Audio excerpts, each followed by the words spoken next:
কাকিমা, ও কাকিমা, মা এই কে গো?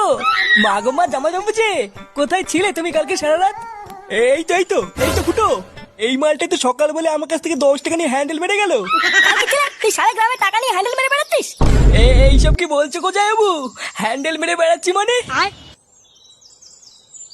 মা গো মা, এটা কে গো জামাইবাবু? আমি তো একে ঠিক চিনতে পারলাম না গো। এ কি ঢ্যামনা হোমো গো ফুটো।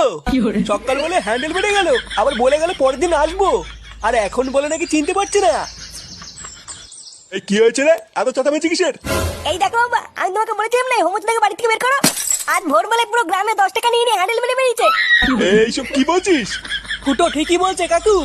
এই দেখো, মদনকে জিজ্ঞাসা করো, আজ ভোরবেলায় মদনের কাছ থেকে 10 টাকা নিয়ে ওর হ্যান্ডেল মেরে দিয়েছে। ইয়ে মানে হ্যাঁ গো নান্টুদা। ও, ওই জন্য তো ভাবি আজ ভোরবেলায় অন্ধকার থাকতে এই সরে বাচ্চা আমার সাইকেল নিয়ে কোথায় গেল। তার মানে এই চোদনা আজকে ভোরবেলায় টাকা নিয়ে হ্যান্ডেল মারতে গেছিল। হ্যাঁ, আরে শান্তি ছিল, সবাইকে বলে বেরিয়েছে ও নাকি আমার শালা। কি সারা গ্রামে আমাদের মান সম্মানে এভাবে গাড় মারছে? এই সবাই মিলে ধরে এই হোমোসাটা ভাঙতা। ইয়ে মানে মেশমশাই, আমি কিছু করিনি। কিছু করিসনি লেউড়ি? বাঞ্চো রাস্তার এমন সেটা ভাঙবো তুই আর কোনোদিন এই বাড়িতে আসবি না। কি হলো কি বলা, মার চোদ নাকে। জামাইবাবু,